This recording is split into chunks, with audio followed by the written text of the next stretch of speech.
4 साल से मैं एज ब्रेस्ट फीडिंग काउंसलर हम बच्चे को दे because they it is having everything which the baby needs होता है. अगर फर्स्ट 48 आवर्स मतलब clients of mine are online तो डे 4 यहाँ पे यू आर अंडरस्टैंडिंग प्रेगनेंसी एक बहुत ही सुंदर अनुभव होता है किसी भी फीमेल के जीवन का. ऑफ कोर्स वो आता है ज़रूर है बहुत सारे मेंटल एंड फिजिकल स्ट्रगल्स के साथ, लेकिन वो पहली बार बच्चे की हंसी या चेहरा देख के उसको उठाने की जो खुशी होती है वो कुछ और ही होती है. सही है ना? बट जैसे ही डिलीवरी की डेट नज़दीक आने वाली होती है काफ़ी सारे फीमेल्स को काफ़ी सारे क्वेश्चंस होते हैं माइंड में कि बर्थिंग कैसे होगा, लेबर होगा, नॉर्मल डिलीवरी होगा, सी सेक्शन होगा, क्या होगा, बच्चा हेल्दी होगा कि नहीं, बर्थ वेट कैसा होगा, ब्रेस्ट फीडिंग कैसे होगा, एंड बहुत सारी चीज़ें माइंड में चलती रहती है.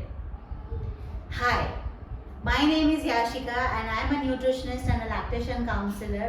आई have an experience of nutrition. I have an experience in nutrition for over a decade now और पिछले 4 साल से मैं एज ब्रेस्ट फीडिंग काउंसलर भी वर्क कर रही हूँ. अभी तक का अगर मैं कैलकुलेशन करूँ तो नियरली 500 ब्रेस्ट फीडिंग मदर्स के स्ट्रगल को मैंने कहीं ना कहीं सॉल्व करने की कोशिश की है. And here I am with you with my first video which is going to target on के पहले हफ्ते में कैसे हम ध्यान रख सकते हैं so that we have a positive breast feeding outcome. So चलिए जानते हैं क्विकली कि पहले 7 दिनों में क्या क्या चीज़ें होने वाली है और हमें कौन सी चीज़ों का ध्यान देने का ज़रूरत है. फर्स्ट 24 आवर्स हमें क्या एक्सपेक्ट करना चाहिए कि फर्स्ट 24 आवर्स में क्या होता है. जैसे ही बच्चा बाहर आ जाता है कोई भी डिलीवरी से, B it a normal delivery और अ सी सेक्शन डिलीवरी, सबसे पहले अगर नॉर्मल डिलीवरी है तो वो सीधे बच्चे को यहाँ रखते हैं जहाँ से बच्चे को स्किन टू स्किन मिलता रहता है. बच्चा एक बर्थ कैनल से बाहर आया हुआ है तो बच्चे को कहीं ना कहीं एक सेफ्टी का अनुभव होता है जब वो बच्चा स्किन टू स्किन होता है. नॉर्मल डिलीवरी में स्किन टू स्किन होने के बाद सीधा ही if the baby is normal in every aspect बच्चे को वहीं ब्रेस्ट फीडिंग स्टार्ट कराया जा सकता है. वहीं पे बच्चे का नाड़ कटिंग भी कर सकते हैं. वहीं के ऊपर जो भी वैक्सीनेशंस देने होते हैं वो हम दे सकते हैं.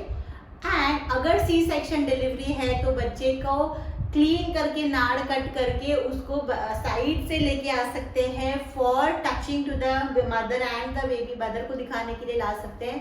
एंड उसके बाद sucking can also like breastfeeding can also start from there. First 24 hours में डोंट एक्सपेक्ट कि आपको बहुत ही ज़्यादा क्वांटिटी में मिल्क आने वाला है because it is not possible. First 24 hours में बूंद बूंद ही आता है and that is known as colostrum. Colostrum is thick and yellowish colour milk which comes only in drop.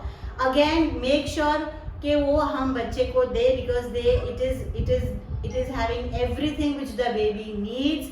सब कुछ है उसके अंदर. वो फर्स्ट वैक्सीनेशन होता है in terms of giving something to ईट.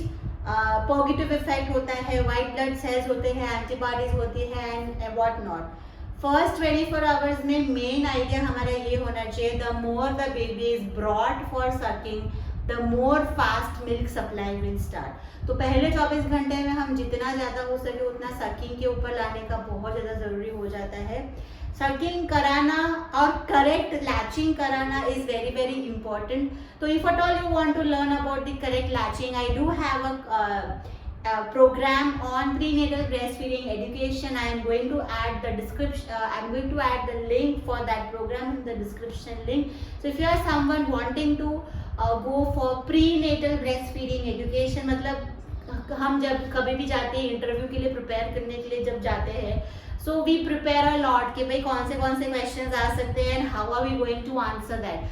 तो समहाउ इसी को ये कंपेयर कर सकते हो that breast feeding is a kind of an interview which we are going to face nearly. और हम थोड़ा सा अगर मेंटली प्रिपेयर होके जाएंगे तो हमें ये नहीं होगा कि ये तो कुछ बाहर का ही क्वेश्चन आ गया. We must be expecting that question और हमें फिर प्रैक्टिकली पता चलेगा कि how do we have to behave. First day is all about trying, failing and keep on trying. So चलिए हम चलते हैं second and the third day पे।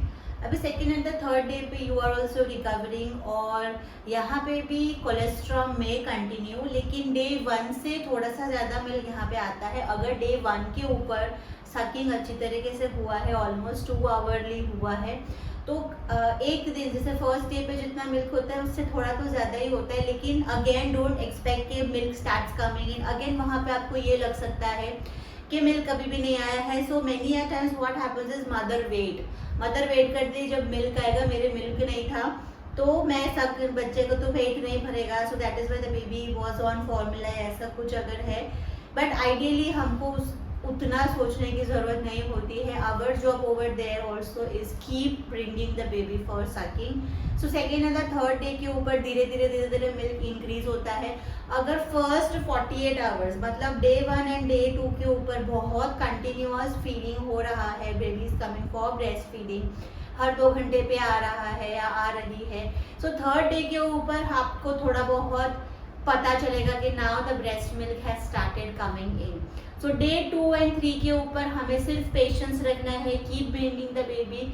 If you are not capable of bringing the baby by yourself, please ask for help to the family members. If at all you are in the hospital staff are there, hospital staff से आप पूछ सकते हो कि वो हर थोड़े time में बच्चे को आके ब्रेस्ट फीड करा सकते हैं। अगर अभी तक आपने फॉर्मूला स्टार्ट नहीं किया है और अगर मेडिकली इंडिकेटेड नहीं है, मतलब डॉक्टर्स नहीं बोल रहे हैं, अपने आप से हमें स्टार्ट करने की ज़रूरत नहीं है।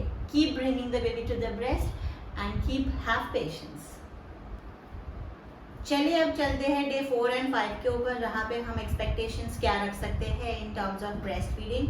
सो अगर आपका फर्स्ट 3 डेज का ब्रेस्ट फीडिंग जर्नी अभी तक का सही रहा है, like baby is coming for more frequent breast feeding, तो day 4 and 5 would be such days जहाँ पे you will start feeling fullness in the breast. आपको थोड़ा सा हैवी, और जो क्वांटिटी हम एक्सपेक्ट कर रहे थे, जैसे बहुत सारे लोग आके मेरे को बोलते हैं कि माई breast milk started the 4th और द 5th डे, तो वो तो होता ही है। The first 3 days are always few drops and that is what is okay for the baby, उससे ज़्यादा बच्चे का डिमांड होता ही नहीं है। So 4th day is something where in you get the milk coming in and you may start feeling थोड़ा सा हैवीनेस भी लग सकता है, या तो यू नो लीकिंग भी हो सकता है, and that is completely normal. यहाँ पे what should be our goal और what should be our role over here is again frequently bringing the baby to the breast. The more the baby comes to the breast, the more the production will be understood by the breast कि कितना बनाना है, and the more better will be the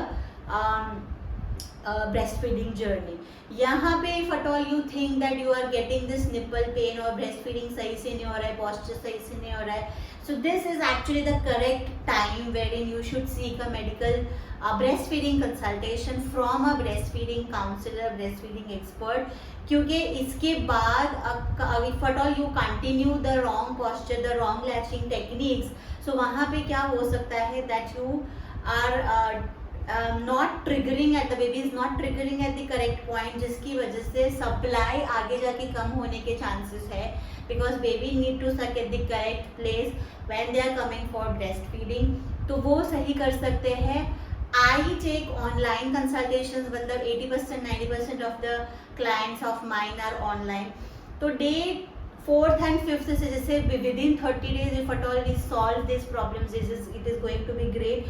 जैसे जैसे अगर बच्चा latch नहीं कर रहा है, ठीक है, तो बेबी को नहीं आता है, so what I have seen that let the baby be at rest, we give the formula and we will try some other day, मतलब दिन में सिर्फ 1 बार 2 बार जब ट्राई करते हैं, तो वहाँ पे क्या प्रॉब्लम हो सकता है, वहाँ पे ये प्रॉब्लम हो सकता है कि जैसे जैसे डेज आगे बढ़ते जाएंगे बच्चे का बिहेवियर सेट होता जाएगा। The more less you try in the initial first 2 months, the more the problem is going to be created when you reach around 2.5 months 3 months, जब तक बच्चा प्रॉपर बॉटल फीडिंग से अडाप्ट हो चुका है, baby का ब्रेस्ट के ऊपर लाना is very very difficult. Okay, so the more faster, जितना बच्चा छोटा होता है उतना सही तरीके से हम उनको ट्रेन कर सकते हैं so that they can come for breast feeding, और ब्रेस्ट फीडिंग करेक्ट हो सकता है। बट इसका मतलब ये भी नहीं है कि 1-1.5 महीना हो गया फिर भी बच्चा ब्रेस्ट फीड नहीं करता है, कभी कुछ नहीं हो सकता है, no.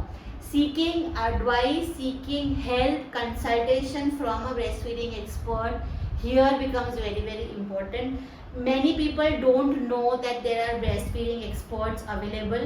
So there are breastfeeding counselors in India also, in all over the world also. They have specifically studied this particular subject, and it is always better to seek advice from these breastfeeding experts. तो चलिए अभी आ जाते हैं 6th and 7th day के ऊपर. 6th and 7th day के ऊपर to be honest अगर पहले 5 दिन आपके सही रहे हैं तो यहाँ पे you will be more comfortable, you will know कि कौन से फीडिंग पोजीशन में बच्चे को सही रहता है, हमको सही रहता है, एंड देन सब सही होता है. यहाँ पे आपका बच्चा nearly 8 to 12 times breast feeding करता होता है, कुछ बच्चे 15 टाइम्स भी करते होते हैं. Again it is again 45 minutes, her 45 minutes या 1 आवर पे बच्चा आ सकता है. यहाँ पे यू आर मोर कॉन्फिडेंट, यहाँ पे you know you are understanding कि बच्चा फीडिंग का क्यूज दे रहा है, you want to, the baby needs feeding and all. So that's it for today. I hope you had good information over here. अगर आपको कुछ और भी जानना है, कुछ क्वेश्चंस है तो you can ask in the comment section.